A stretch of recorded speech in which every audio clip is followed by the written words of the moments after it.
క్రీస్తు యేసులో మిక్కిలిగా ప్రేమించిన దేవా,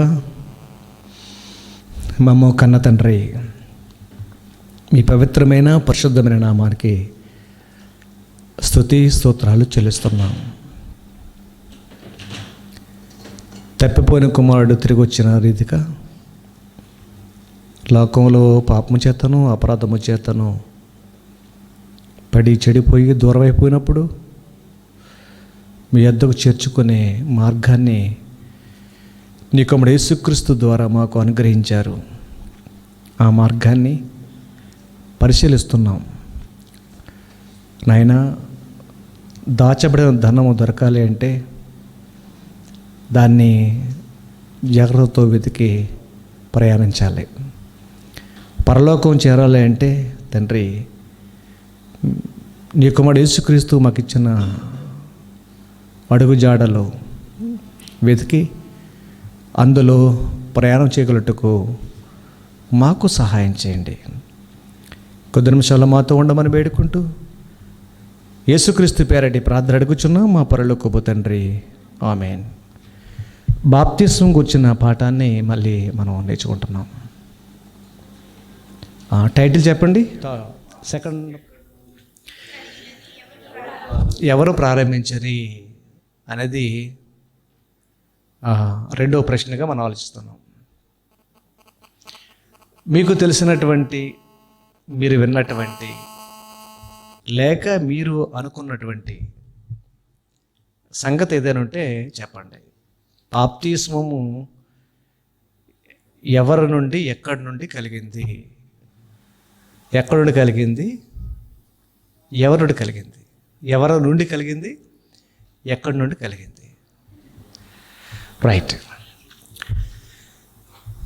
యోహాను ద్వారా బాప్తిస్మము ప్రారంభించబడినది అనడానికి 50% రైట్. ఎక్కడి నుండి కలిగింది అనేది ఎవరు చెప్పలేదు. అది యోహాను వల్ల కాదు, ఒక రకంగా పౌలు వల్ల కాదు, ఏ సంస్థ వల్ల కాదు, ఏ సంఘం వల్ల కాదు. కనుక బైబిల్ అడుగుదాం మనం. అది బైబిల్ మంచి టీచరు. నేను కాదు మీకు టీచర్ని, నాకు బైబిల్ టీచరు, మీకు కూడా బైబిలే టీచర్. అది ఆ భావంతో ఎప్పుడు ఉండండి, అంతే అంతే కదా. బైబిలే టీచర్ మనకి. ఏనైనా చూద్దాం. బైబిల్ బాప్తిస్మం అనేది ఎక్కడి నుండి కలిగింది రాసుకోండి.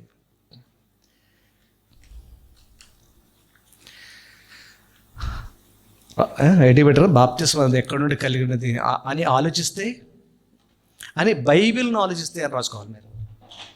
బాప్తిస్మము ఎక్కడి నుండి కలిగినది అని ఆలోచిస్తే, బైబిల్ను ఆలోచిస్తే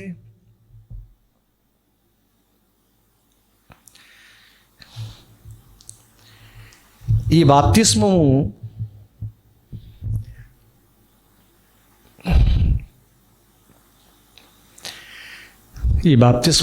దేవుని సంకల్పములోనే ఉన్నది అని, దేవుని సంకల్పములోనే ఉన్నది అని,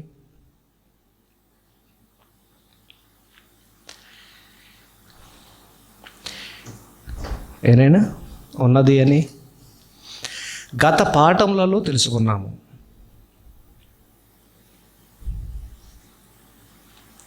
గత పాఠాలలోనే తెలుసుకున్నాము.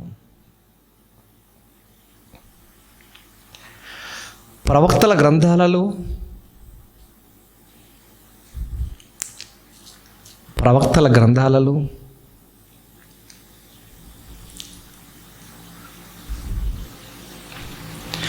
బాప్తిస్మము ద్వారా రక్షణ ఉన్నది అని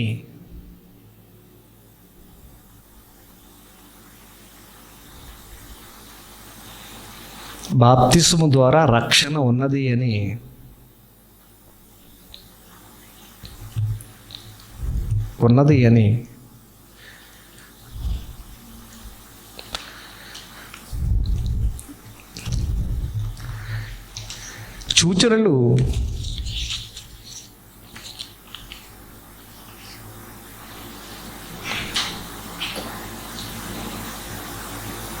సూచనలు మనకు కనిపిస్తాయి.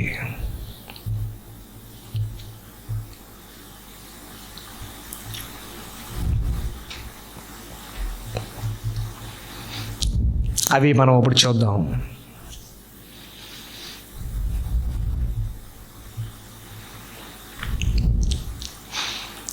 అబ్రహాము కాలంలోనే నెక్స్ట్ పేరు రాసుకోవాలి. అబ్రహాము ఒకటి తీసుకోండి. అబ్రహాము కాలంలోని (1) మీ గమ్ముని ఐడెంటిఫై అవటానికి అనమాట. అబ్రహాము కాలంలోనే అబ్రహాముతో చేసిన నిబంధన, అబ్రహాముతో చేసిన నిబంధన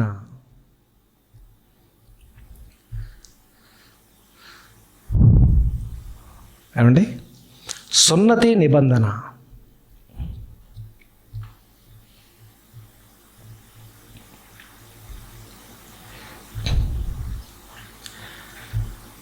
అది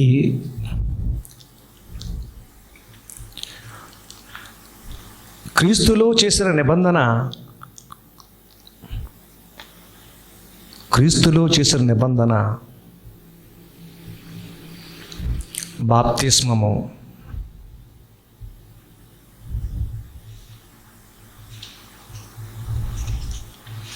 ఆదికాండ గ్రంథము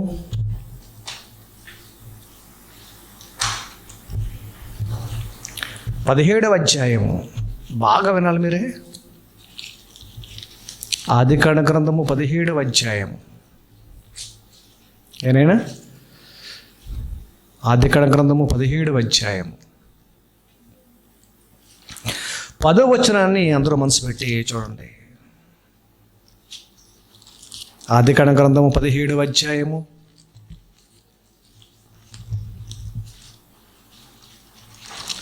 10వ వచనాన్ని ఎవరైనా చదవండి.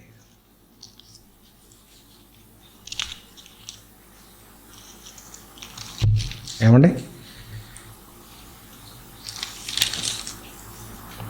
10వ వచనం. పేజీ నెంబర్ ఎంతనైనా? 11 పేజీ. చదువుతాను చూడండి. దేవుడు అబ్రహాంతో మాట్లాడుతున్నాడు.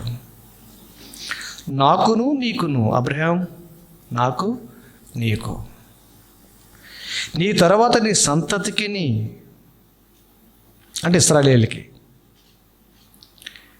మధ్య మీరు గైకొనవలసిన నా నిబంధన అండర్లైన్ చేయండి. నాకు మీకు నీ తర్వాత వచ్చే సంతానానికి ఒక నిబంధన చేస్తున్నాను అన్నాడు. నిబంధన అంటే ఏంటి తెలుసండి? ఒప్పందం, ఒడంబడిక. నిబంధన అనగానే నీకు నాకు ఒప్పందం. అంటే 2 రాజ్యాలు కలిసి ఒక ఒప్పందం చేసుకుంటాయి ఒక వ్యాపార విషయంలో. అంటే 2 వ్యక్తుల మధ్య ఒప్పందం చేసుకుంటారు, లేక 2 ఆస్తుల మధ్య ఒప్పందం చేసుకుంటారు. వ్యాపారం మధ్య 2 వ్యక్తులు, వ్యాపారంలో 2 వ్యక్తులు ఉంటే ఒప్పందం చేసుకుంటారు. అలాగే దేవుడు అబ్రహాముతో మాట్లాడుతూ నీకు నాకు నీలో నుంచి వచ్చిన సంతానానికి ఒక నిబంధన చేస్తున్నాను అన్నాడు. ఒప్పందం. మీరు నా పిల్లలు అనడానికి ఒక గుర్తు ఇస్తున్నాను. ఒక గుర్తు. ఏంటి గుర్తు? అదే మనగా చూడండి, మీలో ప్రతి మగవాడును సున్నతి పొందవలెను అని ఉంది. ప్రతివాడు సున్నతి పొందాలి. ఆ సున్నతి ఎలాగో కిందంతా రాసుకొచ్చాడండి. ముస్లింలు సున్నతి పొందుతారు, అలాగే ఇశ్రాయేలీయులు సున్నతి పొందుతారు. మనకు లేదు. క్రైస్తవులకి సున్నతి లేదు. కనుక ప్రతి మగవాడు సున్నతి పొందాలి. ఆ సున్నతి ఏం చెప్పండి? అబ్రహాంకి, ఆయన సంతానానికి, దేవుడికి మధ్య ఒప్పందము, నిబంధన, ఒడంబడిక. చేసుకున్నాడు. అందుకే ఇశ్రాయేలీయులలో ఎవరికైనా సున్నతి లేదు అంటే వాడి వెంటనే సమాజంలో నుంచి, సంఘంలో నుంచి వెలివేయబడతాడు. సున్నతి లేనివాడు ఇశ్రాయేలీయుడు కాడు. అందుకే దావీదు యుద్ధానికి వెళ్ళేటప్పుడు ఫిలిష్తీయులలో బల పరాక్రమశాలి గొలియాతు అతను వస్తున్నప్పుడు అతను అన్న మాట ఏంటంటే, సున్నతి లేని ఫిలిష్తీయుడు ఎంత అన్నాడు. అది ఎంత బలవంతుడైనా అవ్వచ్చు, ఎంత ఎత్తువాడైనా అవ్వచ్చు, ఎంత యుద్ధ నైపుణ్యం అవ్వచ్చు, దేవుని ప్రజల ముందు సున్నతి లేనివాడు అన్యుడు కనుక వాడు నేరడు అన్నాడు. అంటే సున్నతి ఒక నిబంధన. దేవుని ప్రజలు అనడానికి దేవుడు అబ్రహాముతోనూ అతని సంతానమైన యాకోబుతోనూ, ఇస్సాకుతోనూ, యాకోబుతోనూ, ఇశ్రాయేలు 12 మంది గోత్రకర్తలతో ఈ నిబంధన చేసుకున్నాడు. ఏమండి? అందుకే మోషే అంతటి వాడే 3 నెలల్లోనే 3 నెలల దాచింది ఇక దాయలేకపోయింది. మోషే ఐగుప్తు కోటలోకి వెళ్ళిపోయాడు. మోషే సున్నతి లేదు. అక్కడి నుంచి మరి అతనికి సున్నతి చేస్తే ఇతడు ఇశ్రాయేలీయుడు అని ఐగుప్తులు తెలిసిపోతే చంపేస్తారు. అప్పుడు అలాగే ఉండిపోయాడు. తర్వాత ఆ దేశాన్ని విడిచి పారిపోయాడు. మామ దగ్గరికి వెళ్ళాడు, అక్కడ పెళ్లి చేసుకున్నాడు, వచ్చాడు. కానీ తనకు సున్నతి లేదు. అప్పుడు దేవుడు ఎదుర్కొన్నాడు అతన్ని. అప్పుడు వెంటనే భార్య తనకి సున్నతి చేసింది,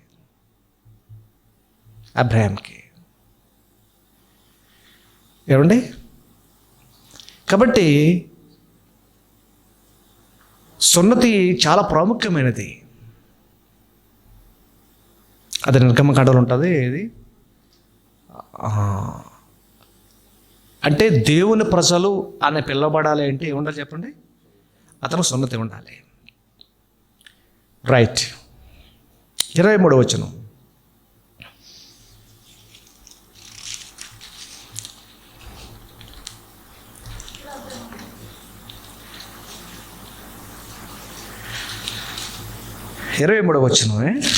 రెఫరెన్స్ చెప్పలేదు కదా మీకు నోట్స్లో చెప్పలేదు కదా? చెప్పానా? 23 కొంచెం ఉంటుంది. 23.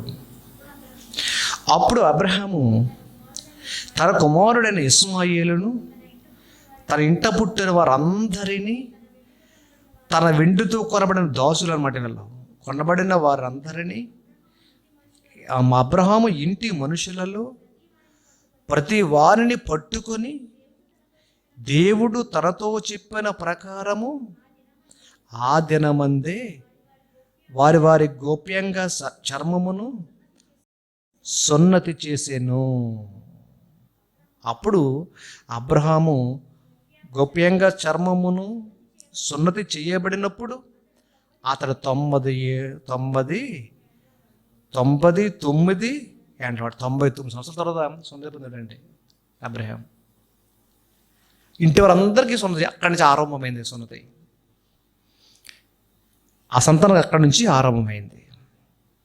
ఏనని 27 వచనం. అతని ఇంట పుట్టిన వారును, అన్యుల యొద్ద వెండితో కొనబడిన వారును, అతని ఇంటిలోని పురుషులందరూ అతనితో కూడా సున్నతి పొందిరి. ఇప్పుడు దేవుని ప్రజలు అని పిలువబడాలి అంటే గుర్తేం చెప్పండి? ఇప్పుడు సున్నతి. అది నిబంధన, ఒప్పందం. ఎవరెవరికి ఒప్పందం? దేవుడికి, ప్రజలకి, అబ్రహాముకి, అబ్రహాము సంతానానికి, ఇశ్రాయేలుకు సున్నతి. ఇప్పటికి కూడా పొందుతారు వాళ్ళు ఇశ్రాయేలీయులు. మరి మనకేది మాకేమీ లేదు కదా, మనం మా దేవుని పిల్లలు ఎలా అవుతాం? ఇది అబ్రహాంతో ఇస్తున్నటువంటి సున్నత నిబంధన. దీనికి సాదృశ్యం ఇచ్చాడు. దీనికి సాదృశ్యం ఏంటో రోమపత్రిక చూద్దాం. ఈ సున్నతి క్రీస్తులో నిబంధన ఏంటంటే బాప్తిస్మము. అది చూద్దాం, చూడండి.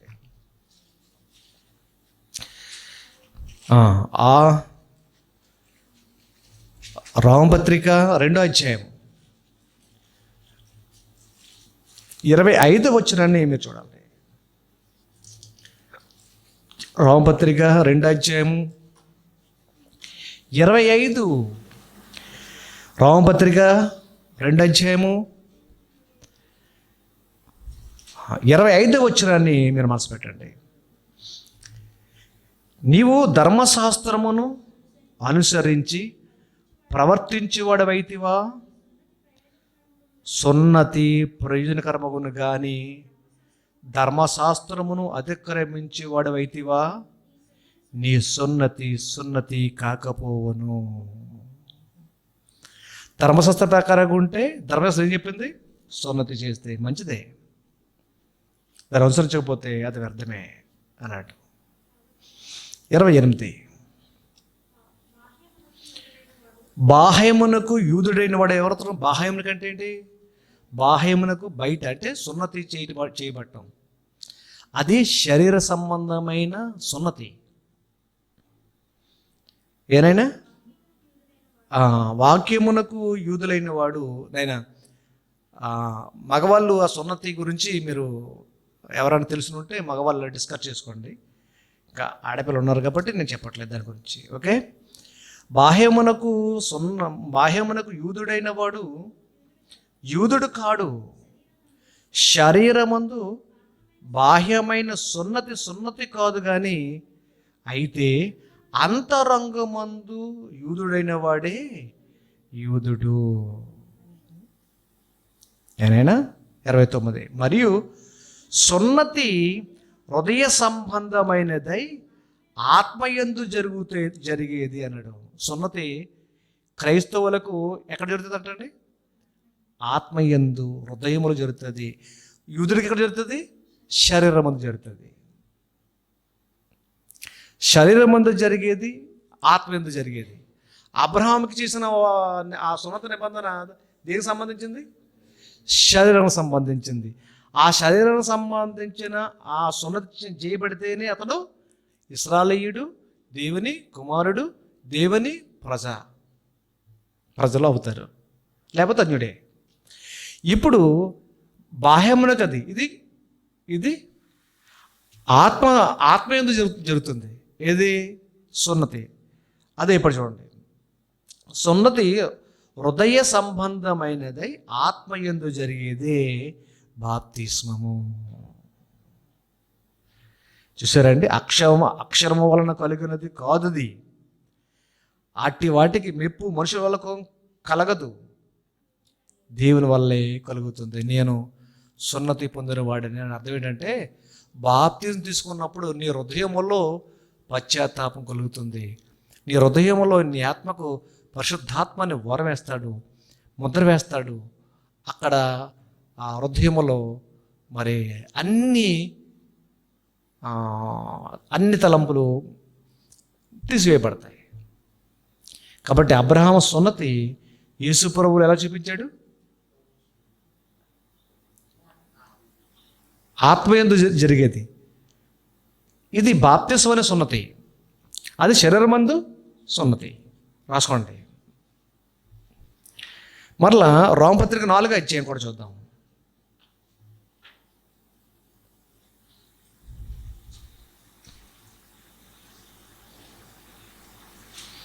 రోమపత్రిక 4వ అధ్యాయం బాగా చూడండి.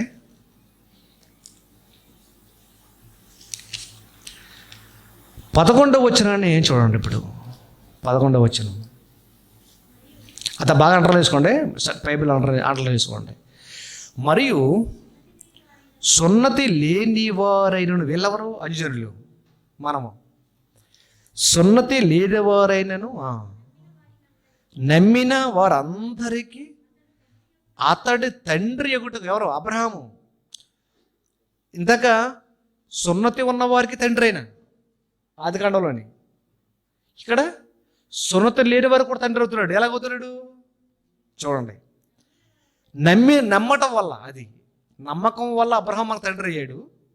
రక్తాన్ని బట్టేమో ఇశ్రాయేలీయులకి తండ్రి అయ్యాడు. నమ్మకాన్ని బట్టేమో మనకి తండ్రి అయ్యాడు. విశ్వాసులకు తండ్రి అబ్రహాం. అర్థమవుతుందా? విశ్వాసుల తండ్రి అబ్రహాం. అదే చూడండి, సున్నతి లేని వారైనను, అంటే అన్యజనులైనను నమ్మిన వారందరికీ అతడు అబ్రహాము తండ్రి అగుట వలన వారికి నీతి ఆరోపించుటకై అబ్రహాము సున్నతి పొందకు మునుపు తనకు కలిగిన విశ్వాసము వలనైన నీతికి ముద్రగా సున్నతి గుర్తు పొందెను. నీతి గుర్తు ఏది? సున్నతి. ఇప్పుడు నీతి గుర్తు ఏది? బాప్తిసం. చూస్తారా మాట? ఇదే ఏమండి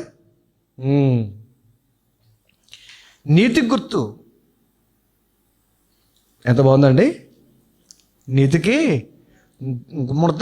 ముద్రగా ఉంది. ఈ సున్నతిని గుర్తుగా పొందాడు. అంటే సున్నతి వల్ల ఏమయ్యాడు అతను? నీతిమంతుడిగా చేయబడ్డాడు. మనం నీతిమంతులుగా ఎలా చేయబడ్డాము? ఏమండి? 3 అధ్యాయము 3 అధ్యాయం రోమపత్రిక 3 అధ్యాయం 24 వచనం. ఇక్కడ నమ్మటం వల్ల నీతిమంతులు అయ్యాం మనం.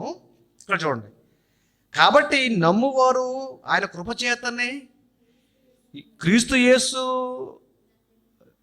యేసు నందలి విమోచనము ద్వారా ఉచితముగా నీతిమంతులుగా బడుచున్నారు. ఎలాగా? నీతిమంతులుగా తీర్చబడుతున్నాం. దీన్ని బట్టి, విశ్వాసాన్ని బట్టి విమోచించాడు. కాబట్టి అబ్రహాముకి శరీర సంబంధమైన సున్నతి గుర్తయితే నీతికి, క్రైస్తవుడికి ఏం చెప్పండి?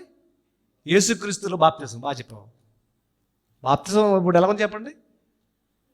సాదృశ్యంగా, సున్నతి సాదృశ్యంగా ఉంది. మరియు సున్నతి లేని వారు అన్యులు, సున్నతి గలవారు యూదులు.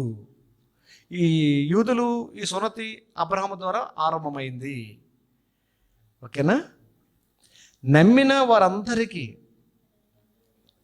అతడు తండ్రి ఇవ్వటం వలన, విశ్వాసం తండ్రి ఇవ్వటం వలన వారికి నీతి ఆరోపించుటగా, వారికంటే ఎవరికి? సున్నతి లేని వారు నమ్మటం వల్ల విశ్వాసం ఉంచారు. క్రీస్తు ద్వారా విమోచింపబడి నీతిమంతులుగా తీర్చబడ్డారు. వారికి నీతి ఆరోపించుటకై అతడు అబ్రహాము సున్నతి పొందక మునుపు తనకు కలిగిన విశ్వాసము వలనైన నీతికి ముద్రగా సున్నతి అను గుర్తు పొందెను. ఏమండి? త్వరగా కంటు చేద్దామా? 12. సున్నతి గలవారికి తండ్రి అగుటకు, అనగా సున్నతికి మాత్రము పొందిన వారు గాక మన తండ్రి అయిన అబ్రహాము సున్నతి పొందక మునుపు అతని కలిగిన విశ్వాసము యొక్క అడుగు జాడలను బట్టి నడుచుకున్న వారికి తండ్రి అగుటకు అతడు ఆ గుర్తు పొందెను. అంటే విశ్వాసము ద్వారా నీతిమంతులుగా తీర్చాలన్నది దేవుని సంకల్పం. కాబట్టి మన విశ్వాసము ద్వారా బాప్తిసంలో నీతిమంతులుగా తెచ్చాడు దేవుడు. అతనికి శరీర సంబంధమైనటువంటి సున్నతి ద్వారా నీతిమంతుడిగా పెంచాడు. అంటే బాప్తిసం దేనికి సాదృశ్యంగా ఉంది? సున్నతికి సాదృశ్యంగా ఉంది. అంటే సూచన ప్రాయంగా ముందే ఉంది ఇది. అంటే ఎక్కడ ఆరంభించబడింది చెప్పినప్పుడు? అబ్రహాం దగ్గర నుంచి ఆరంభించబడింది. రాసుకోండి. నీవు రాసుకున్నారు? ఆదికాండము 17:10, 23, 27.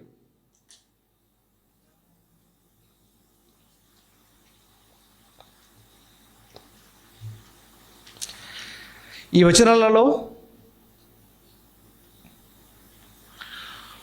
ఈ వచనాలలో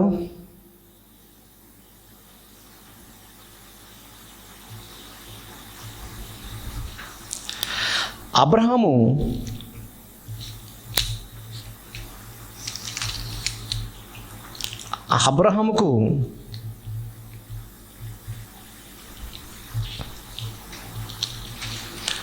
సున్నతి నిబంధనగా ఇస్తే, సున్నత నిబంధనగా ఇచ్చాను.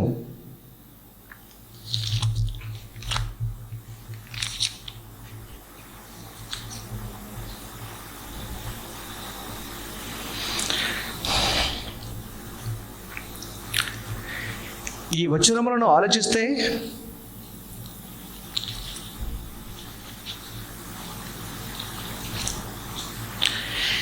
నిబంధన అనగా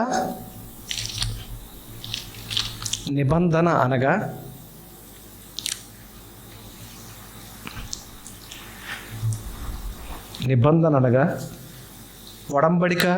ఇలా నిబంధన అనగా ఇద్దరు వ్యక్తుల మధ్య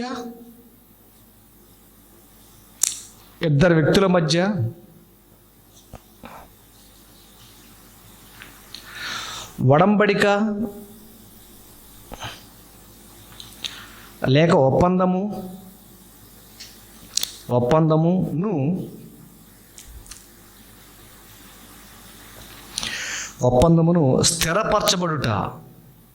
స్థిరపరచబడుటయే నిబంధన.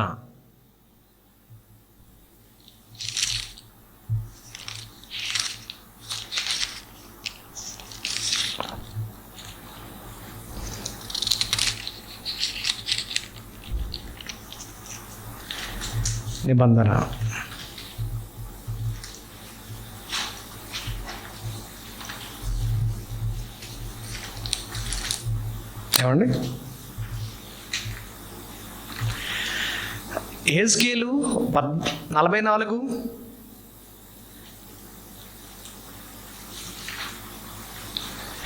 7 9.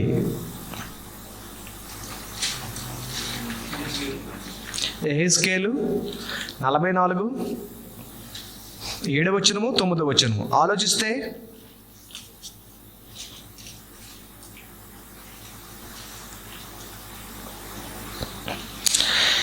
హృదయమందును శరీరమందును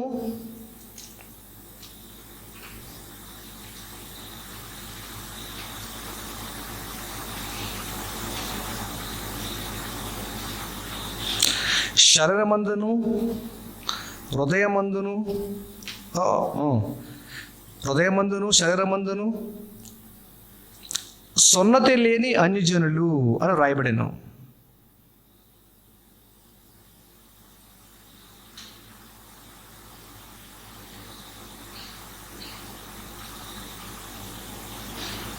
అన్యజనులు అని వ్రాయబడిన.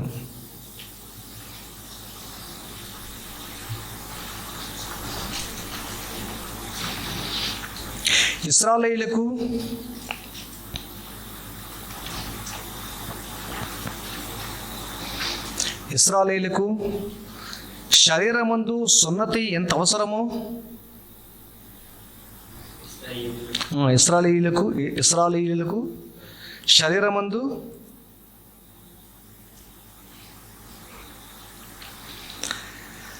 సున్నతి ఎంత అవసరమో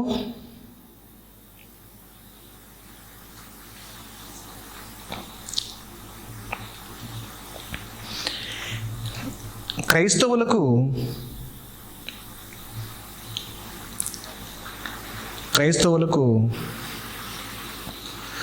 హృదయమందు సున్నతి అంత అవసరము.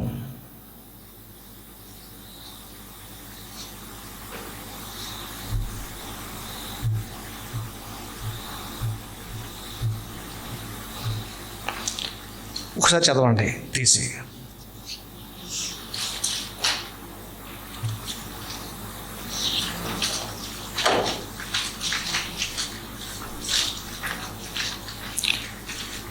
ఒకసారి చదవండి. యెహెజ్కేలు 7వ అధ్యాయము 726 పేజీ. యెహెజ్కేలు 44వ అధ్యాయం 7వ వచనం చదువుతారు చూడండి. ఆహారమును, క్రొవ్వును, రక్తమును మీరు నాకు అర్పించినప్పుడు నా పరిశుద్ధ స్థలములో ఉండి దాన్ని అపవిత్రపరిచినట్లు మీరు హృదయమందును శరీరమందును సున్నతి లేని అన్యజనులు దానిలోనికి మీరు తోడుకొని రాగా. అన్యజనులకు ఏమి లేదు, శరీరమందు సొంతం లేదు, ఎలాగలేదు, అది కనీసం ఆత్మలో కూడా సొంతం లేదు వాళ్ళకి. అంటే దేవుడని భక్తి అని ఏమీ లేదు వాళ్ళకి, ఎవరికి, అన్యజనులకి అని చెప్తూ అలా తోడుకొని రావడం వల్ల ఏమైందంటే నా నిబంధనను భంగపరిచరి. అన్యజనులకి శరీరమందు ఆత్మయందు శరీరమందు హృదయమందు కూడా సూత్రం లేని వారిలో అలా దిగొచ్చారు. కాబట్టి నా నిబంధన భంగపరిచారు చెప్తున్నాడు 9వ వచనం. కాబట్టి ప్రభువైన యెహోవా సెలవిచ్చినది ఏమనగా, హృదయమందును శరీరమందును సున్నత లేని అన్యజనులయుండి ఇశ్రాయేలీయుల మధ్య నివసించే వారులు ఎవడును పరిశుద్ధ స్థలములో ప్రవేశింపకూడదు. అంటే అన్యజనులకి ఏం లేదు, శరీరమందు సున్నతి లేదు, శరీరమందు అలాగా లేదు. ఇశ్రాయేలుకి మాత్రం శరీరమందు ఉంది కానీ హృదయమందు లేదు. అది అన్నీ మామూలు దేవుడు యొక్క వ్యతిరేక పనులు చేసేవారు వీళ్ళు. అంటే సున్నతి శరీర సంబంధమైనది కాదు, ఆత్మ సంబంధం, హృదయ సంబంధమైనది కూడా చెప్తున్నాడు. ఈ వాటిని బట్టి ఎందుకు చూడపడే మనం ఇక్కడ సున్నతి అనగానే ఇది శరీరమందు మాత్రమే జరిగేది కాదు, హృదయమందు కూడా జరగాలి అనేది జరుగుతుంది. ఆ హృదయమందు జరిగేది ఏంటి, ఆత్మ సంబంధమైన సున్నతి. అదేంటంటే బాప్తిస్మము. అర్థమవుతుందా లేదా? రైట్, రాసుకోండి.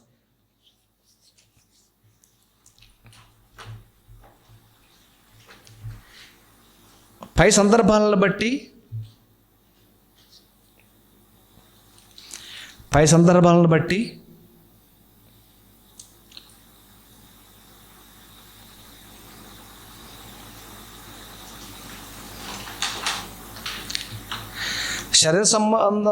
శరీరమందు సున్నతి,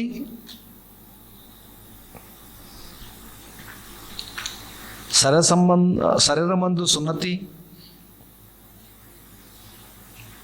ఎలాగో హృదయ సంబంధమందు సున్నతి కూడా అలాగే.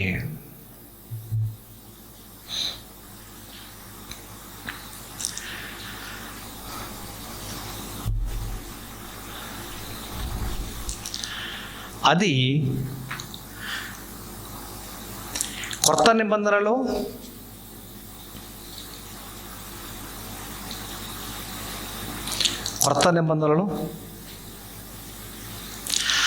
ఆత్మ సంబంధమైన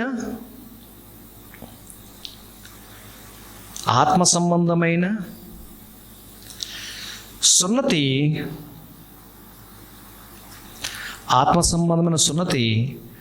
బాప్తిస్మము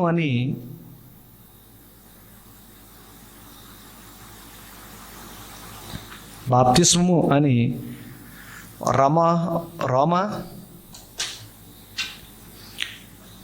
2వ అధ్యాయము 25, 28, 29, రోమా 4:11 బట్టి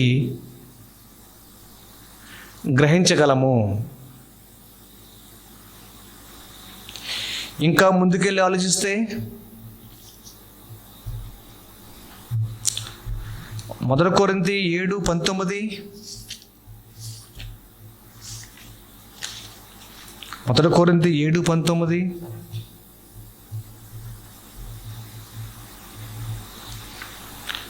ఏమండి, గలతీ 5:2-6, 1 కొరింథీ 7:19, గలతీ 5:2-6, గలతీ 6:15, ఫిలిప్పీ 3:3 వచనాలలో వచనాలలో, ఫిలిప్పి 3:3 వచనాలలో అబ్రహాము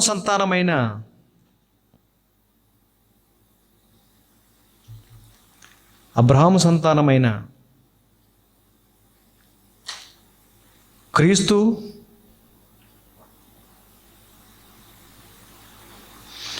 క్రీస్తుతో వచ్చిన క్రైస్తవులకు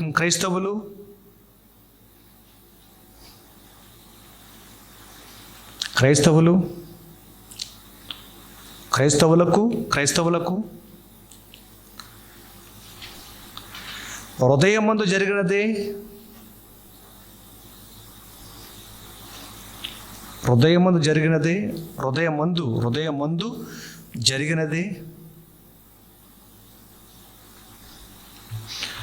సున్నతి అయిన బాప్తిస్మం అని చెప్పాను. ఇప్పుడు చూడండి వచనాలు చూద్దాం. అందరూ తిరగండి. ఇప్పుడు ఇంకా మీకు అర్థం కాకపోతే ఇప్పుడు బాగా అర్థం వస్తుంది మీకే. అందరూ తిరగండి. కొరింథీ పత్రిక 7వ అధ్యాయము 19 చదవండి ఎవరన్నా. దేవుని ఆజ్ఞలను అనుసరించుటయే ముఖ్యము కానీ సున్నతి పొందుటయందును ఏమీ లేదు. సున్నతి పొందాలని ఇశ్రాయేలు అందరూ తెగ అపొస్తలులు చదివితే అదే గొడవ అన్నమాట. సెల్లవయ హెజ్బురు అమ్ముకున్న ముందు సున్నతి పొందని అనువారు. వాడు పౌలు దాన్ని ఖండించాడు. సున్నత నిబంధన పోయిందిరా బాబు, బాప్తిస్మమే అని చెప్తాడు ఆయన, పౌలు గారు. చదవండి. సున్నతి పొందకపోవుట యందు ఏమీ లేదు. ఏమండి అంటే సున్నతిలో ఏమీ లేదు, సున్నతి పొందకపోవడాలా ఏమీ కూడా లేదు. మరి దేంట్లో ఉంది? హృదయం ముందు జరగాలి. ఇప్పుడు అది శరీరం మందు కాదు, ఇప్పుడు హృదయం ముందు జరగాలి.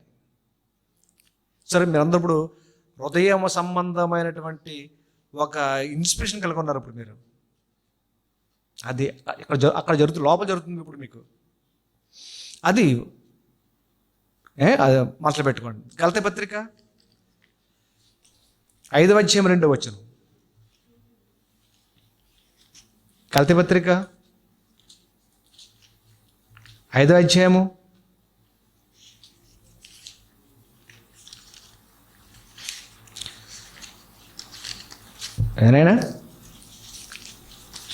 5వ అధ్యాయము 2వ వచనం చూడండి.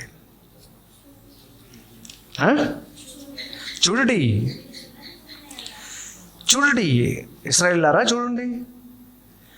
మీరు సున్నతి పొందిన ఎడల క్రీస్తు వలన మీకు ప్రయోజనమేమీ కలగదు. అది పాత నిబంధన. ఇంకా మీ సొంత పొందే నథింగ్, బాప్తిజం పొందు అన్నాడు. అని చెప్పి చూపించరా? చూడండి, మళ్ళీ చూపిస్తాను చూడండి. మీరు సున్నతి పొందిన ఎడల, ఒకవేళ గలతీలో ఎవరంటే గలిలయలో ఉన్నటువంటి యూదులు క్రైస్తవులు అవుతున్నారు, కానీ కొంతమంది నమ్మట్లేదు. సున్నతి పొందిన ఎడల క్రీస్తు వలన మీకు ప్రయోజనము ఏమీ కలుగదని పౌలను నేను మీతో చెప్పుచున్నాను. అంటే సున్నతి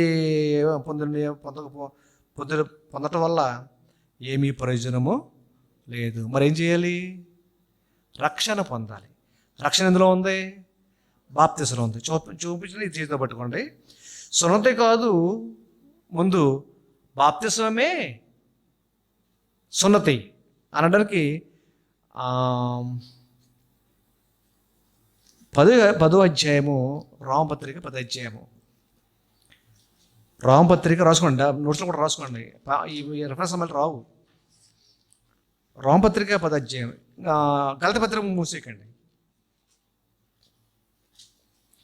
రోమపత్రిక 10వ అధ్యాయంలో ఎలా రాయబడింది అండి?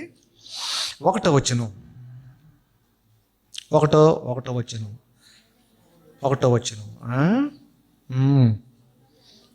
సహోదరులారా, ఇశ్రాయేలు రక్షణ పొందవలెనని, రక్షణ పొందాలి. ఇశ్రాయేలు రక్షణ పొందాలి. రక్షణ ఎలా పొందాలి? నమ్మి బాప్తిసం పొందినవాడు సున్నతి పొంది సరిపోతుంది అంటున్నారు. వీళ్ళు ఇక్కడ ప్రయోజనం లేదు అని అంటే వాళ్ళు ఏమని ఉంటారు, మేము సున్నతి పొంది సరిపోతాను అంటారు. అబ్బే దానికి ఇంకా లేదయ్యా, మీరు రక్షణ పొందాలి అంటే ఏం చేయాలంటే ఇప్పుడు రక్షణ ఎందులో ఉంది? బాప్తిసంలో ఉంది. అదనమాట అక్కడ అర్థం. ఇశ్రాయేలు రక్షణ పొందవలనని నా హృదయాభిలాషయు వారి విషయమై నేను దేవునికి చేయు ప్రార్థనయ్యై ఉన్నది. వారు ఇశ్రాయేలీయులు దేవుని యందు ఆసక్తి కలవారని వారిని గూర్చి సాక్షిస్తున్నాను. ఇప్పుడు కూడా ఆసక్తి ఉంది వాళ్ళకి. యెహోవా దేవుడు అంటే నమ్ముతారు వాళ్ళు, క్రీస్తు నమ్మరు. దేవుని యందు ఆసక్తి కలవారని వారిని గూర్చి సాక్షిస్తున్నాను. అయినను వారి ఆసక్తి జ్ఞానానుసారమైంది కాదు. అది ఇశ్రాయేలు ఉన్నప్పుడే, ఇశ్రాయేలు దేశంలో వాళ్ళ జ్ఞానము, వాళ్ళ భక్తి, వాళ్ళ విశ్వాసము, ధర్మశాస్త్రం పఠిస్తారు, కానీ బైబిల్ జ్ఞానానుసారమైంది కాదు. ఎందుకని? యేసు ప్రభుని నమ్మలేదు కనుక. తర్వాత చూడ బాగుంది. ఎందుకంట అనగా వారు ఇశ్రాయేలీయులు దేవుని నీతిని ఎరగక. ఏది నీతి అంటే ఇప్పుడు బాప్తిసము దేవుని నీతి అయి ఉన్నది. ముందు పాటలు కూడా గుర్తు రావాలి, అంత లింక్ అనమాట. ఇక్కడ మర్చిపోకూడదు. మరి బాప్తిసం ఎవరి నీతి? దేవుని నీతి. బాప్తిసం ఎవరి సంకల్పము? దేవుని సంకల్పము. రక్షణ దేంట్లో ఉంది? బాప్తిసంలో ఉంది. దేని ద్వారా రక్షించాలనుకున్నాడు? బాప్తిసం ద్వారా రక్షించాలి, సున్నతి ద్వారా కాదు. ఇశ్రాయేలులారా రక్షణ పొందండి, అయ్య బాబు బాప్తిసం పొందండి. అంతే యోర్దాను ఆయన బాప్తిస్తున్నారు కదా, వెళ్ళండి. పొందలేదు వాళ్ళ. చూడండి 3వ వచనం. వారు దేవుని నీతిని ఎరుగక తమ స్వనీతిని స్థాపింపబూనుకొనుచు దేవుని నీతికి లోబడలేదు. అది బాబా. అప్పుడు చెప్పాడు కింద, నమ్మేవాడు సున్నతి వల్ల కాదు రక్షణ పొందటం, విశ్వసించు ప్రతి వానికి నీతి కలుగుటకై క్రీస్తు ధర్మశాస్త్రమునకు సమాప్తి చేశాడు. సమతయ్య ఉన్నాడు, ధర్మశాస్త్రంలో తీసేశాడు. అబ్రహాం చేసిన వాగ్దానము క్రీస్తులో హృదయ సంబంధమైనటువంటి సున్నతిగా బాప్తిసంగా దేవుడు ముందుగానే సూచించాడు అని చెప్పాడు. అర్థమైంది ఇప్పుడు మీకు?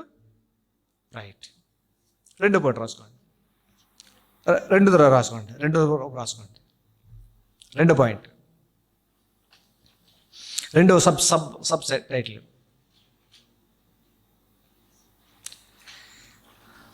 బాప్తిస్మము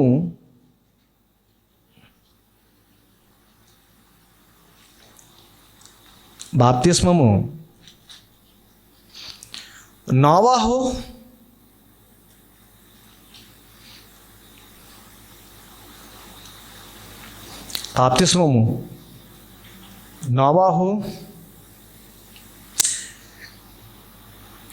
జల ప్రళయము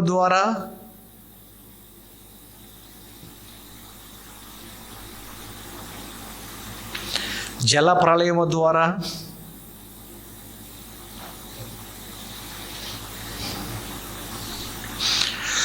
నోవాహు యొక్క కుటుంబ రక్షణను సూచించాను.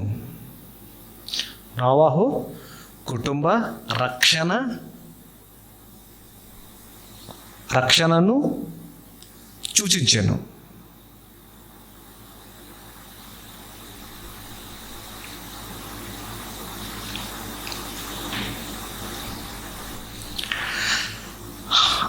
ఆ రక్షణ నోవాహు జలప్రళయము ద్వారా, ఇలా రాసుకోండి దాన్ని, నోవాహు కాలము నాటి రక్షణ, అలా రాసుకోండి. నోవాహు కాలము నాటి రక్షణ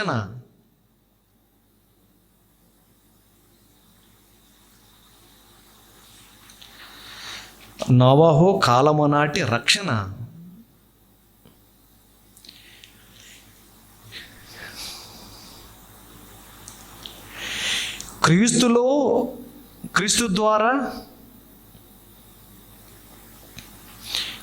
ద్వారా పొందు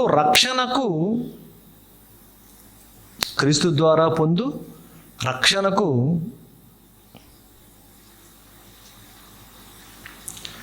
బాప్తిస్మము సూచనగా ఉన్నది.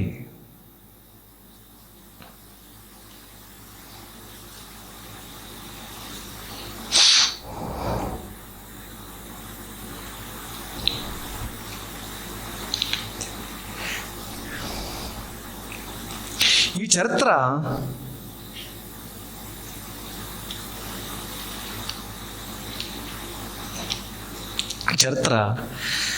క్రీస్తు పూర్వం బీసీ, క్రీస్తు పూర్వం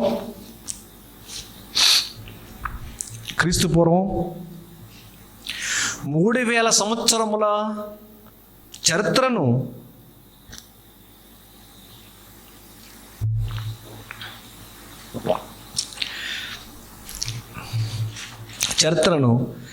మీరు పొందే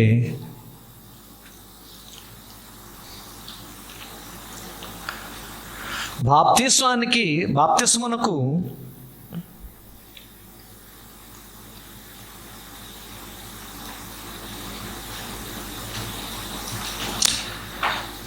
సాదృశ్యంగా చెప్పాను.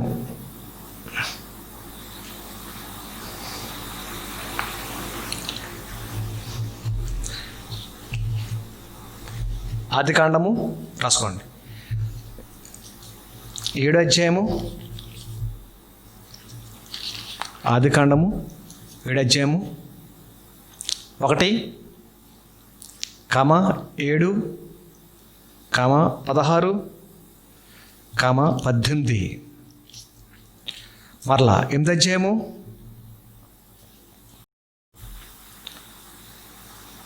4:9-15 కింద రాసుకోండి. కొత్త నిబంధనలు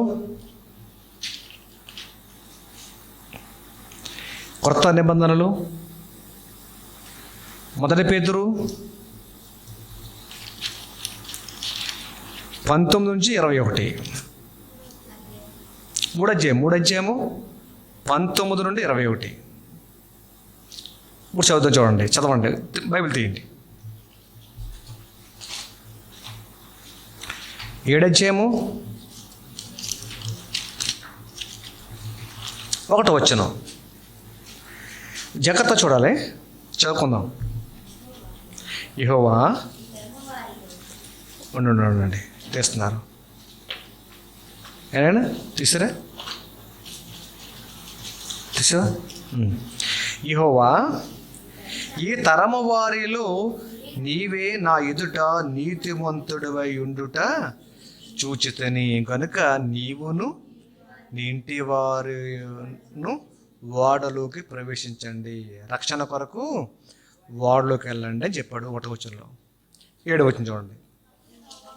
అప్పుడు నోవహును అతనితో కూడా అతని కుటుంబమును, అతని కుమారులను, అతని భార్యయు, అతని కోడలను ఆ ప్రవాహ జలముల నుండి తప్పించుకున్నట్టుకై ఓడలోకి ప్రవేశించారు. తప్పించుకున్నట్టుకై అన్నమాట అంటారు తీసుకోండి. జలప్రళయము నుండి తప్పించుకునటానికి ఓడ సహాయం చేసింది ఇక్కడ. అది బాగా మనసులో మెమరీ చేయండి. క్రీస్తు పూర్వము 3000 సంవత్సరాలలో నోవహు కాలంలో వచ్చిన జలప్రళయం నుంచి తప్పించబడటానికి ఓడలోనికి వెళ్ళారు. అంటే ఓడ ఆ కుటుంబానికి ఎలా ఉంది? రక్షణగా ఉంది. దేవుడు రక్షించింది జలప్రళయము నుండి కుటుంబాన్ని ఓడ రక్షించింది. ఇది 10 సార్లు లోపల రివ్యూ చేసుకోండి. ఇది గుర్తుపెట్టుకుంటే నెక్స్ట్ పాయింట్ అర్థమవుతుంది. మళ్ళీ చదువుతున్నాను, అంటలు తీసుకోండి. ఆ జలప్రళయము నుండి తప్పించుకొనుటకై ఆ కుటుంబము ఆ ఓడలో ప్రవేశించెను. ఓడ జలప్రళయాన్ని నుంచి తప్పించింది. అది మనసులో పెట్టుకోండి. ఏనైనా తర్వాత 16వ వచనం. ప్రవేశించినవన్నీ దేవుడు వాటికి ఆజ్ఞాపించిన ప్రకారము సమస్త శరీరంలో మగదయు ఆడదయు ప్రవేశించెను. అప్పుడు యెహోవా ఓడలో అతనిని భద్రపరిచాడు, మూసేశాడు, లోపల ఉంచేసాడు. ఈ ఓడే సంఘానికి సాదృశ్యం అండి. ఆ జలప్రళయమే నరకం అండి. ఆ రక్షణే బాప్తిస్మం అండి. వెళ్దాం 18వ వచనం.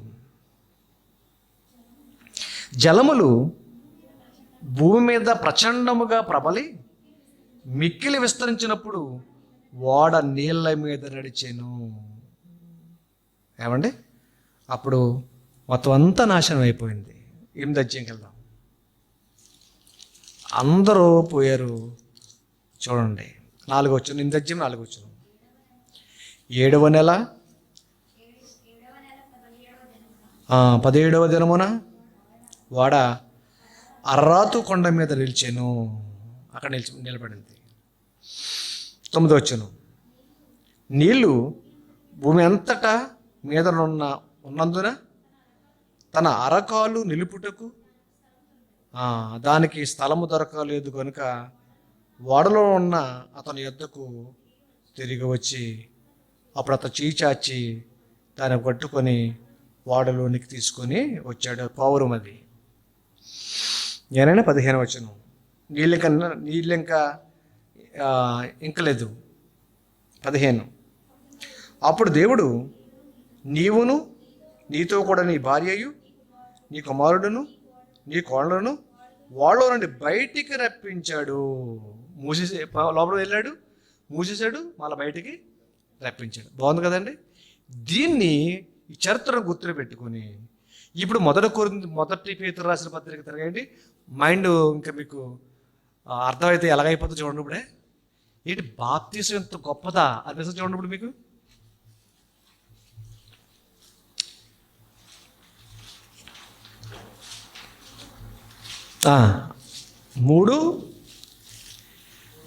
మొదటి పేతురు పత్రిక 3వ అధ్యాయము 19. అండర్లైన్ చేసుకోవాలి. ఆదికాండం మనసులో పెట్టుకు చదవండి. ఇప్పుడైతే ఆదికాండం మనసులో పెట్టుకు చదవండి. 3:19. 19. మొదటి పేతురు 3వ అధ్యాయము 19. దేవుని దీర్ఘశాంతము ఇంకా కనిపెడుతుంది. మారతారేమో వాడ కట్టబడుతుంది, ఆయన వేచి చూస్తున్నాడు మారతారేమోనని. ఇంకా కనిపెడుతున్నప్పుడు పూర్వము నోవాహు దినములలో వాడ సిద్ధపరచబడుచుండగా అవిధేయులైన వారి యొద్దకు అనగా చెరలో ఉన్న ఆత్మల యొద్దకు ఆయన ఆత్మరూపుగానే వెళ్ళి వారికి ప్రకటించి చెప్పిన తర్వాత తీసాడండి. దేవుడు ఇప్పుడు అలా ఉంటుంది. చెప్పండి, ఎవరిని చంపేయడండి, ముందు చెప్తాడు ఒరే తీసేస్తానని. మార్చుకున్నావా సరే, లేదా పోతాం, అందులేదు, అందులో తిరగలేదు. ఇంకా అదిగో జాగ్రత్త. ఆ ఓడలో కొందరు అనగా 8 మంది నీటి ద్వారా రక్షణ పొందారు. ఓడలో ఉన్నవారు ఎంతమంది? 8 మంది. దేని ద్వారా రక్షణ పొందారు? నీటి ద్వారా రక్షణ పొందారు. నీటి ద్వారా ఓడలోకి దాచబడి మళ్ళీ బయటికి వచ్చారు. అందరూ బయట ఉన్న వాళ్ళందరూ పోయారు. అలాగే సంఘం, క్రీస్తు సంఘం అనేది ఏంటంటే తెలుసండి, ఆత్మరక్షణ ఓడ లాంటిది.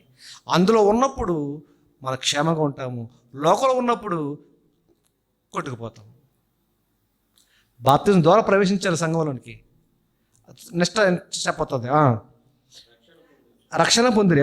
చూడండి దేనికి సాదృశ్యం అది చూడాలి. బ్యాలెన్స్ చూడండి. దానికి సాదృశ్యం అంటే ఒక వస్తువు చెప్పాలంటే సాదృశ్యం చెప్తాం, మనం సాదృశ్యం చెప్తాం కదా. సరే, అప్పుడు ఎప్పుడన్నా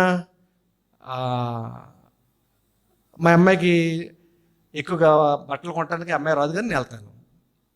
షాప్కి వెళ్ళేటప్పుడు మా అమ్మాయికి ఈ డ్రెస్ తీయండి అన్నప్పుడు వాళ్ళకి అర్థం కాదనమాట. ఏమంటే ఇక్కడ ఉన్న అమ్మాయిలు ఎలా ఉంటుందో చెప్పండి, లావు ఉంటుందా, పుట్టుకుంటుందా, బుజ్జుగా ఉంటుందా, హైట్గా ఉంటుందా, ఇక్కడ అమ్మాయిలు చూపించండి, సాధువు ఎవరు చూపించండి అంటే ఒక ఎవరమ్మను ఎలా ఉంటుందండి అని చెప్పినప్పుడు ఆ సైజుని తీస్తాడనమాట డ్రెస్. అంటే ఒక అర్థం అవ్వాలంటే ఏం చేయాలి? సాధువు చూపించాలి. అని అర్థం అంటే చెప్పాను మీకు నేను.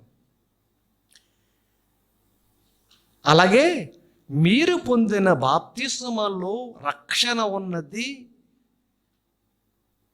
అది నిబంధన అని తెలుసుకోవటానికి నోహ చరిత్రను ముడిపెట్టాడు చూడండి. ఇక్కడ ఎంతకాలం యేసుప్రభు ఎక్కడ, నోహ ఎక్కడ?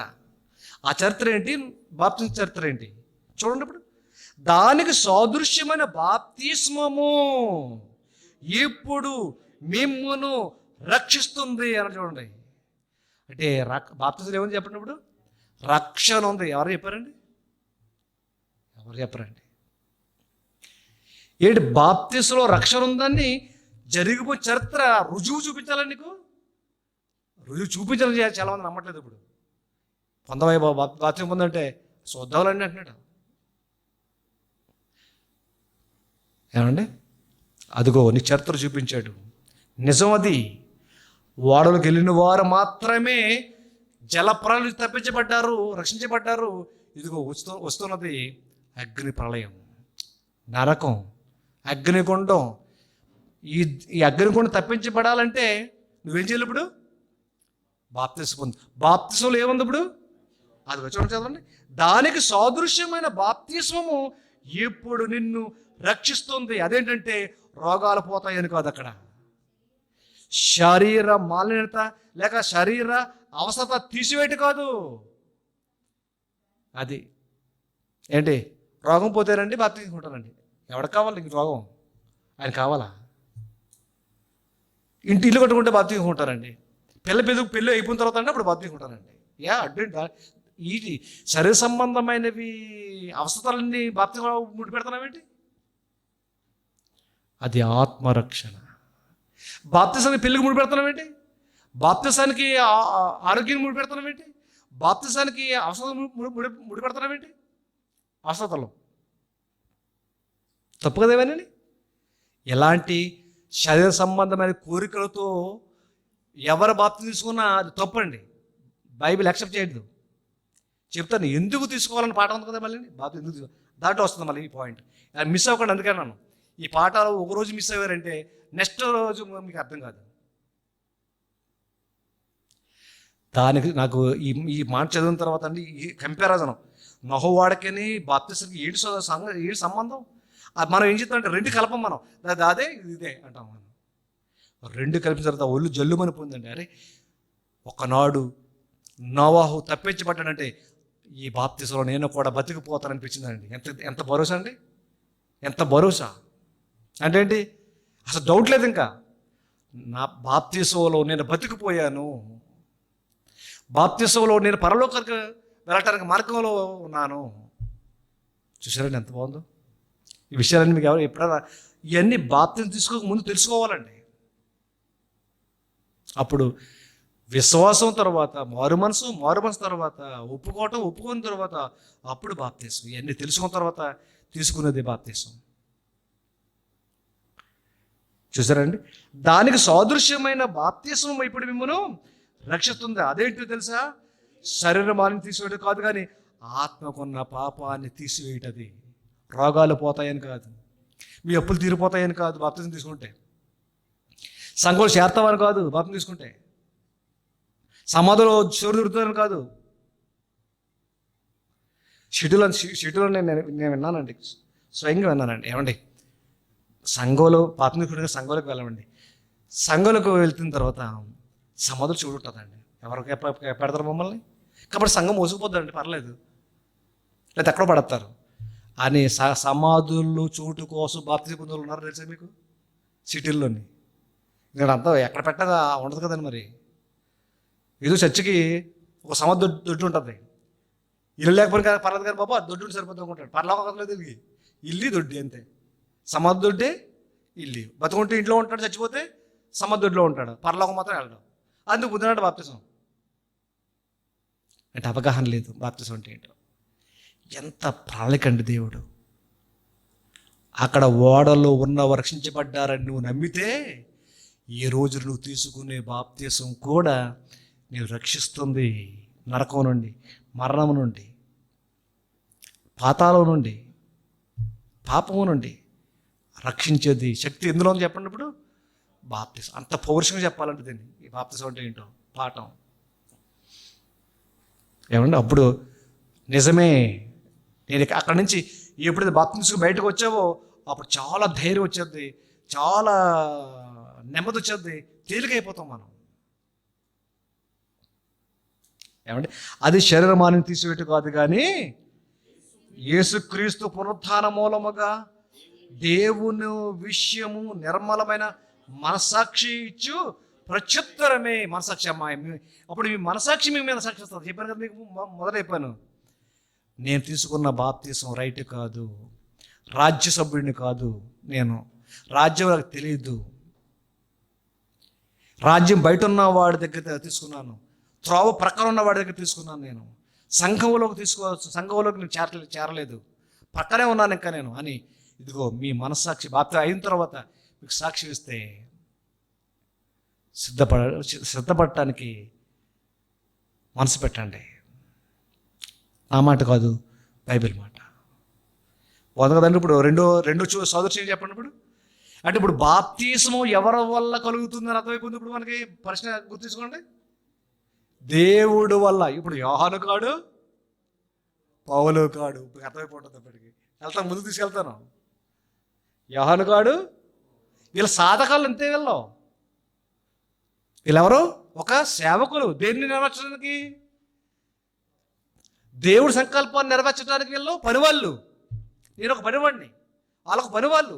తర్వాత మీరు పనివాళ్ళు అవుతారు దేవుడికి. మనంతా సేవకులము, పనివాళ్ళము తప్ప ఒక దేవుడి సిద్ధాంతాన్ని మనం ప్రతిపాదించలేము. మనం భూమి మీద ఆయన పెట్టిన ఆజ్ఞలే మనం భూమి మీద బోధించి నెరవేర్చి నడిపించాలి తప్ప కొత్త రూల్స్ ఏమో పెట్టడానికి అధికారం లేదు మనకి. ఇప్పుడు ఈ మాటలు బట్టి అసలు బాప్తీసము ఎవరి వల్ల కలిగింది అని అడిగారు. ఫస్ట్ ఒకరు యోహాను అన్నారు, ఒకరు పౌలు అన్నారు, మరొకరు మాకే దూసి కూడా మాట ఊరుకున్నారు. కానీ బుద్ధి మట్టి ఆన్సర్ ఏదండి? సోదృశ్యం కూడా అబ్రహాం సొన్నది ఇచ్చాడు, అది క్రీస్తు నెరవేర్చాడు. అది హృదయ సంబంధమైంది, అది శరీర సంబంధమైంది. ఇక్కడ ఆత్మ సంబంధమైంది, అక్కడ శరీర సంబంధమైంది. ఇక్కడ నోవా ద్వారా అయిందంటే కుదరదు. అది చూసించింది యేసుప్రభు తీసుకునే బాప్తిస్మం. చూసిన ఎలా ఉందండి? 2 టేల్ అయిందా? రైట్. 3 పాయింట్కి వెళ్దాం, ఇంకా బాగుంటుంది. ముందు ఎవరో అబ్రహాం అయిపోయాడు, తర్వాత సాక్షి, తర్వాత నోహో. 3 వ్యక్తి చూద్దాం, చాలా బాగుంటుంది. అలా 3 పాయింట్. 3 పాయింట్ ఇది సూచనప్రాయంగా పాత నిబంధనలో నీడగా కనిపిస్తుంది, నిజస్వరూపం క్రీస్తులో కనిపిస్తుంది. అక్కడే బాప్తిసమే ముందే ఉంది. కానీ వాళ్ళకి ఎలా చూపించాడు? నోహాకేమో అబ్రహాంకేమో సున్నత రూపంలో చూపించాడు బాప్తిసాన్ని. అంటే యేసుప్రభులో నెరవేరిపోయేదాన్ని, యేసుప్రభులో నెరవేరేదాన్ని అబ్రహాం దగ్గర సూచనప్రాయంగా సున్నతలో చూపించాడు. తర్వాత నోహ దగ్గర వచ్చేసరికి ముందు నోహో చెప్పుకోరు కదా, ముందు నోహో, అబ్రహాం కంటే నోహో ముందు. ఈ పాయింట్ ముందు పైకి రాసుకోండి మీకు చెప్పేటప్పుడు. అక్కడ నోహో దగ్గర చూపించాడు, జలప్రవాహంలో ఓడ ద్వారా చూపించాడు. ఇక్కడ యేసుప్రభు ద్వారా బాప్తిసం చూపించాడు. అబ్రహాం దగ్గర సున్నత చూపించాడు. ఇక్కడ హృదయ సంబంధమైనదిగా చూపించాడు క్రీస్తులో. 3 చూడండి. ఇప్పుడు ఇశ్రాయేలు ఎర్ర సముద్రము దాటుట ద్వారా ఎర్ర సముద్రము దాటుట ద్వారా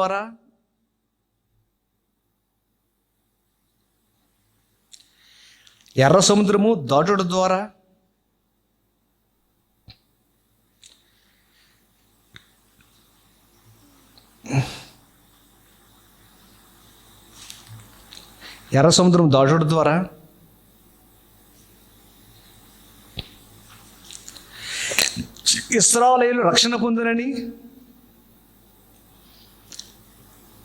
సూచించాను.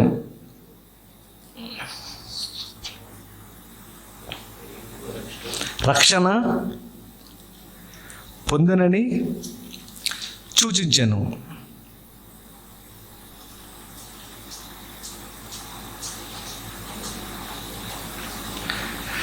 అది నీటి ద్వారా రక్షణ. ఇశ్రాయేలు పొందింది నీటి ద్వారా రక్షణ రాసుకోండి. ఇశ్రాయేలు కూడా నీటి ద్వారానే రక్షణ పొందిరి రాసుకోండి. సున్నత కాదు, మళ్ళీ ఇక్కడ సున్నత కాదు, ఇక్కడ ఇలా పనిచేది ఇక్కడ సున్నతం ఉంది కానీ అక్కడ సున్నత తీసేటి. ఇక్కడ ఇశ్రాయేలు కూడా ఇశ్రాయేలు నీటి ద్వారా రక్షణ పొందిరి.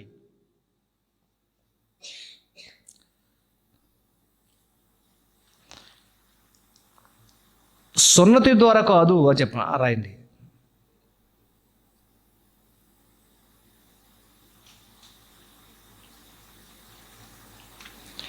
ఇది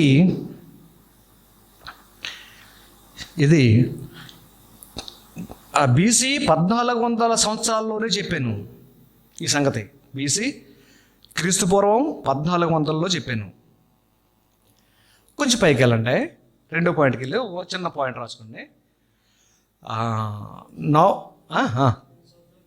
బీసీ 1400, బీసీ 1400లో ఈ చరిత్ర జరిగింది. నోహ చరిత్ర ఎప్పుడంటే బీసీ 3000 రాసుకోండి. 2వ పాయింట్, నోహ కాలంలో జరిగిన చరిత్ర సంఘటన ఏ సంవత్సరం అంటే బీసీ 3000. అబ్రహం దగ్గరికి వెళ్ళండి, అబ్రహం దగ్గరికి వెళ్ళండి. సారీ బీసీ 1400 ఇశ్రాయేలు. 3వ పాయింట్, 3000 సంవత్సరాలు బీసీ 3000 సంవత్సరాల చరిత్ర ఏమో నోవహు. రైట్. అబ్రహాం దగ్గర ఏమో బీసీ 2000. ముందు నోవహు, తర్వాత అబ్రహాము, తర్వాత ఇశ్రాయేలు. చూసారండి? అంటే బీసీ 3000 సంవత్సరాలు బీసీ 1400 కాలములో ఇశ్రాయేలు చరిత్ర. 3వ పాయింట్ అండి. ఇప్పుడు చెప్పారు కదా, ఇప్పుడు చెప్పిన ఎర్ర సముద్రం ద్వారా రక్షణ పొందింది ఏ సంవత్సరం అంటే బీసీ 1400. ఏరైనా తర్వాత 2వ పాయింట్ చెప్పారు కదా, నోహా జలప్రళయం. అది అక్కడ బీసీ 3000 నోహోది జలప్రళయం. బీసీ 3000. అబ్రహాం గురించి చెప్పారు కదండి, బీసీ 2000. బీసీ ఎప్పుడు కూడా క్రీస్తుపూర్వం అనేది పైనుంచి కిందకు వస్తుందండి, పైనుంచి కిందకు వస్తుంది. క్రీస్తుపూర్వం ఏమో కింద నుంచి పైకి వెళ్తుంది. అదవుతుందా? అంటే నోవా కాలం చరిత్ర ముందు, తర్వాత అబ్రహాం కాలం తర్వాత అబ్రహాం తర్వాత ఇశ్రాయేలు కాలం. అర్థమైందా? కొంచెం కష్టంగా ఉందా? సూర్య అర్థమైందా? Very good. ఇప్పుడు చెప్పండి, ఇప్పుడు చూడండి, రాసుకోండి. 1 కొరింథీ 10 1-2. 1 కొరింథీ 10 1-2. నిర్గమకాండము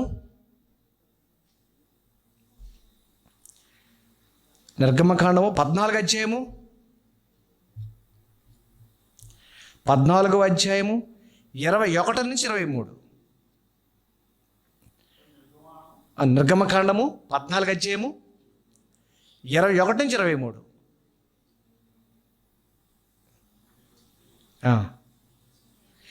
ఈ వచనములను ఆలోచిస్తే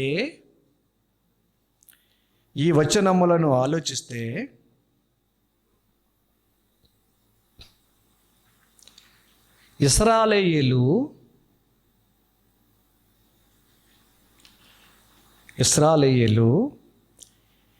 ఎర్ర సముద్రములోను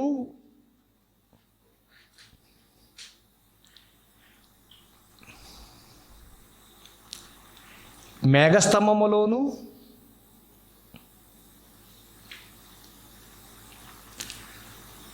వారు కూడా బాప్తిస్మము పొందెను. ఎర్ర సముద్రములోను మేఘములోను వారు కూడా బాప్తిస్మము పొందెను అని వ్రాయబడెను.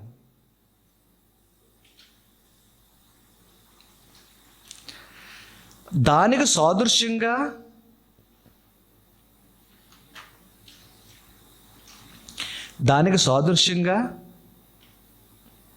క్రొత్త నిబంధనలో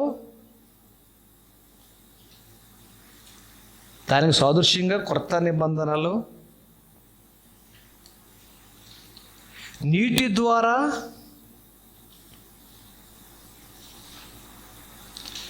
బాప్తీసం పొందనని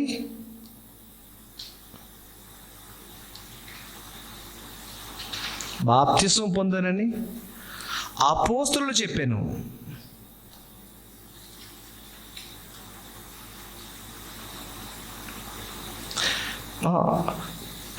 మళ్ళీ చెప్పండి ఒకసారి, మళ్ళీ చదవండి.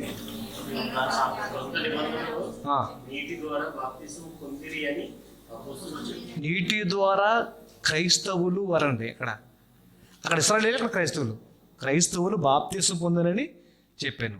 అది ఇప్పుడు చదివేయండి.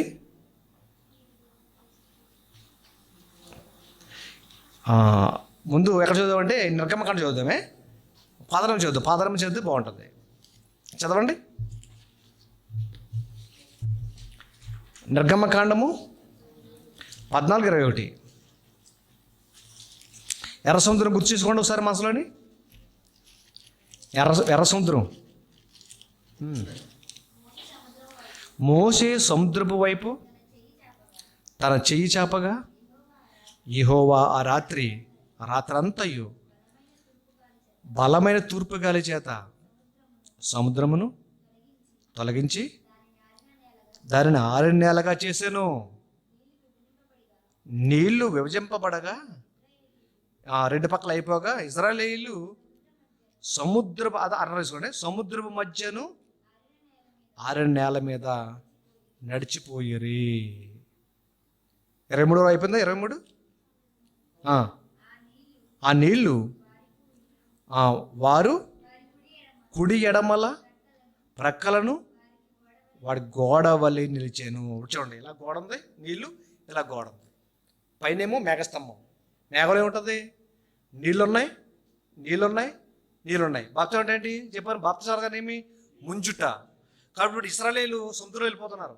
ఈ పక్క నీళ్ళున్నాయి, ఈ పక్క నీళ్ళున్నాయి, పైన నీళ్ళున్నాయి, మధ్య నీటి సొరంగం. ఎవడో చేయగలడా?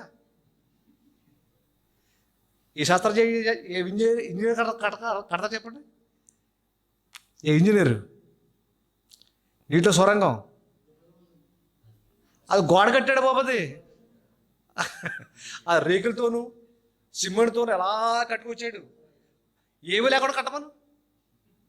అది దేవుడికి మనుషుడికి అయితే తేడా. అలాగే చెప్పేరేమో.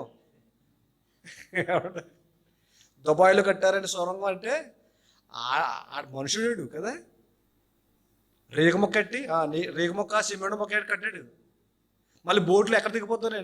అన్ని బోట్లే, అన్ని భయం. మళ్ళీ దేవుడు ఏమీ లేకుండా నీటి నిలబెట్టాడు. అదిగో గోడ నీళ్ళు, అదిగో సీలింగ్, మేఘస్తంభం, ఇదిగో సొరంగం. వెళ్ళిపోండి అన్నాడు. 6 లక్షల కాలబలం ఎంత చేపడుతుంది? అది బాప్తిసం సంవత్సరం ఎప్పుడు? మొదటి కొరింథీ పత్రిక చూడమ్మా. Very nice.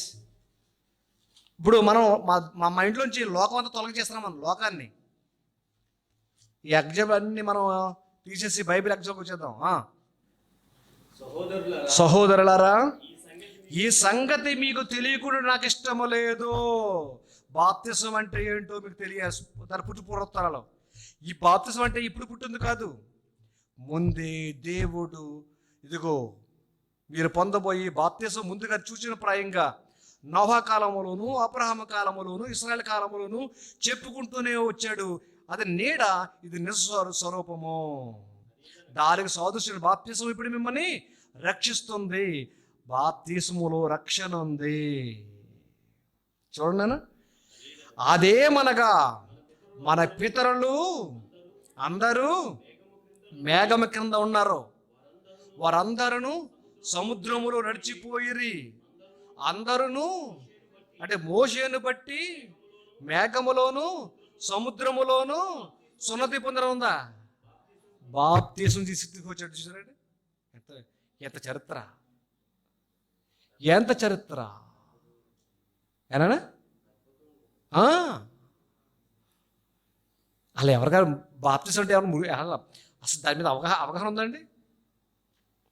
వాళ్ళ పొందు కూడా బాప్తీసమే, వాళ్ళ పొందు సున్నతే, ఆ ఓడ కూడా నిజమే, ఈ సముద్రం కూడా నిజమే. ఆ 3 సోదృశాలు దేనికి చూపించాడు? ఒక్క బాప్తీసము. దానికి వాటికి ఇలా చెప్పాలి మనం, వాటికి సోదృశ్యమైన బాప్తీసం ఉందే,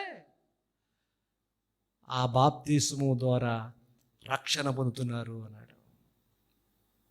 ఇప్పుడు చెప్పండి, ఇప్పుడు ఈ బాప్తీస్మము మోషే పెట్టాడా, అబ్రహం పెట్టాడా, ఏనా నోహో పెట్టాడా, యోహాను పెట్టాడా, పౌలు పెట్టాడా, లేకపోతే మీ సంఘ నాయకుడు పెట్టాడా, లేకపోతే సంస్థ సిద్ధాంతం అది? ఎవడదే కాదు. అది బైబిల్లో ఆశ్చర్యపోతే అది కూడా చూపిస్తాను. బాప్తిస్మం దేవుని వల్ల కలిగింది. డైరెక్ట్ రెఫరెన్స్ ఉంది బైబిల్లో. ఇప్పుడు చదవం మనం, ఉన్నాయి చదవలేదు ఇప్పుడు మనం. సరేనా? సరే, కొత్త మంది రాసుకోండి చెప్పానా? కొత్త మంది చెప్పానా? ఏ రెఫరెన్స్ ఏం చెప్పాను? ఇది చెప్పాను, రాసుకోండి. కొత్త నిబంధనలో చూస్తే, కొత్త నిబంధనలో కూడా ఎలా రాసుకోండి. కొత్త నిబంధనలో కూడా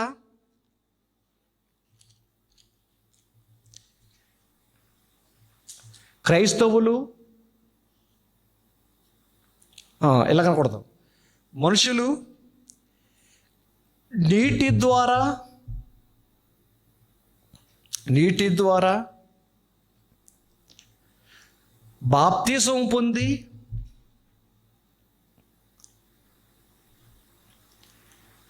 రక్షించబడాలని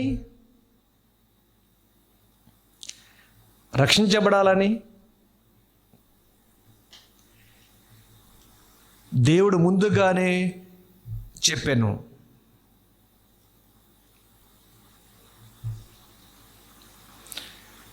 మళ్ళీ రాసుకోండి. 1 పేతురు 3:21, 1 పేతురు 3:21, అపోస్తలుల కార్యాలు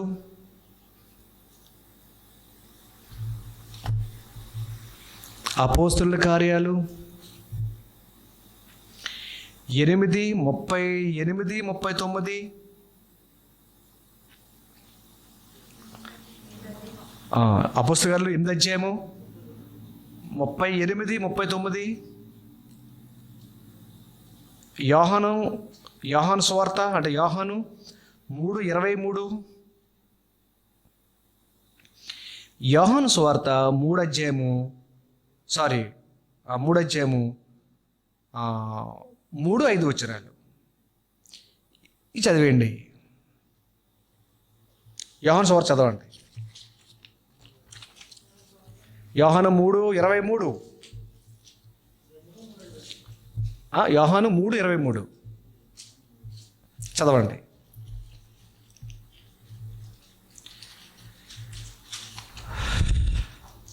ఏనైనా అందరూ తేండి, అయిపోయింది, వెళ్ళిపోదాం.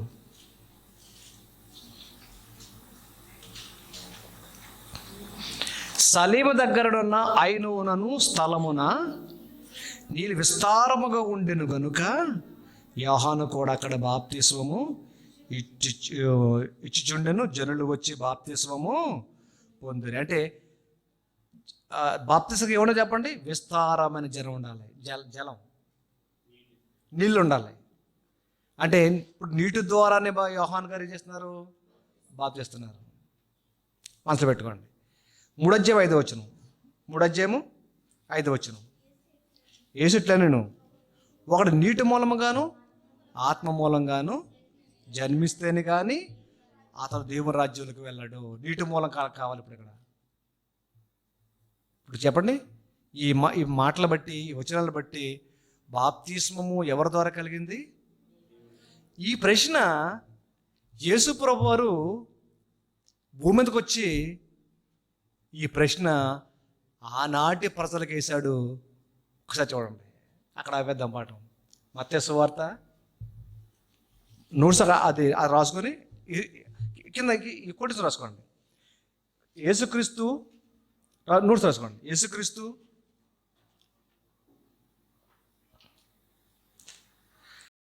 పరలోక నుండి భూలోకానికి వచ్చిన తర్వాత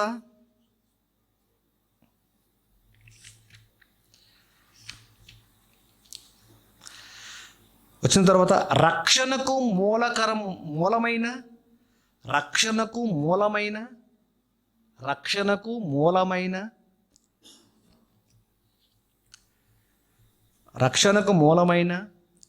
బాప్తిస్మము ఎక్కడి నుండి కలిగిందని ప్రశ్న వేశాను.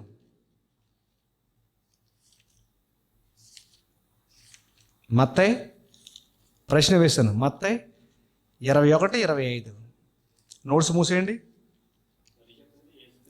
యేసుక్రీస్తు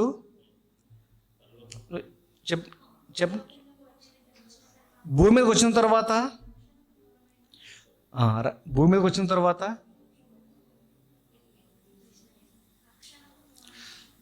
రక్షణకు మూలమైన బాప్తిస్మము ఎక్కడ నుండి కలిగినదని ప్రశ్న వేశాను. మత్తయి సువార్త 21:25 అందరూ తీయాలి. యోహాను ఇచ్చిన బాప్తిస్మము ఎక్కడి నుండి కలిగినది? ప్రశ్న. పరలోకం నుండి కలిగినదా, మనుషుల నుండి కలిగినదా అని వారు అడిగాను. యోహాను ప్రారంభించాడు బాప్తిసాన్ని, పౌలు ప్రారంభించాడు బాప్తిసాన్ని, సంఘం ప్రారంభించిందా, సంస్థలు ప్రారంభించాయా, మనుషులు ప్రారంభించారా? ఎవరు ప్రారంభించారు బాప్తిసాన్ని అడిగాడండి. మీరు ఇప్పుడు అయ్యగారు బాప్తిస్తారు కదండి, ఎవరు ప్రారంభించారండి బాప్తిసం అడగండి. అరే యోహాను బాప్తిసం యోహాను కదా అంటాడు అంతే.